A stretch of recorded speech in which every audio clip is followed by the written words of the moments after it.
Mula sa Kapitolyo hanggang hardcourt, balak pagsabay ni Pampanga Vice Governor Dennis Delta Pineda ang pagiging public servant at head coach ng Converge Fiber Xers sa PBA.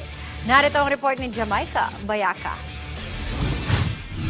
Hindi na bago kay Vice Governor Dennis Delta Pineda ang maghawak ng maraming tungkulin. Mula sa paglilingkod sa lalawigan ng Pampanga, muli na namang bibigyan ng panibagong hamon ang kanyang leadership skills.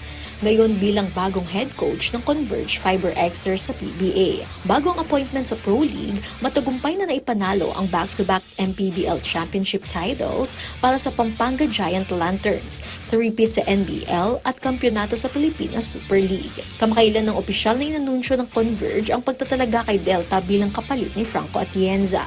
Sa papalapit na 50th season ng PBA, si Vice Gov ang magiging bagong mukha ng bench ng Fiber Xers. Malaking challenge po. Masaya. Siyempre, ito yung best league sa atin dito sa Pilipinas. Isa sa pinakamalaking liga sa buong Asia. Talagang, mixed emotion po talaga. Pero siyempre, yung challenge pa rin mo sa akin, yung nandito, medyo mabigat na challenge po. Parang parang naging destiny lang doon sa mga ibang league. Talagang nung bata ako, more on pag-aalaga ko ng players yung sinimulan ko. Pag-build ng isang player, pero sa coaching po wala. Pero parang napunta ko doon eh. So every league na sinisimulan namin, parang I take it a challenge lang po sa buhay ko. Hindi tinago ni Coach Dennis ang bigat ng responsibilidad, pero aniya ang disiplina at tamang mindset ang maaaring maghatid ng panalo sa Converge. Bilang lingkod bayan, balak niyang i-apply ang kanyang leadership at management skills para mapaayos ang takbo ng koponan sa loob at labas ng courts. Sa kabila ng double duty, tiniyak ni Pineda na ang pagsisilbi sa publiko pa rin ang kanyang prioridad.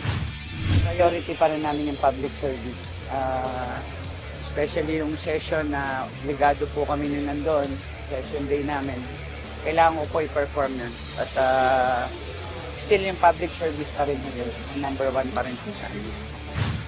Sa ilalim ng kanyang pamumuno, layunin ni Coach Delta na ibalik ang pagiging competitive ng Converge sa liga. Siyempre, sana umangat naman po yung performance po namin. Sabi ko nga, isa sa mga challenge po sa akin yun. Kaya kinakausap ko maigi yung mga bata. We need to work as a team talaga. Magkaroon kami ng goal talaga para sa next conference or next season. Kilala na nila ako, kilala ko sila kung anong time na dapat kong gamitin. Alam ko yung strong side nila, yung weak side nila.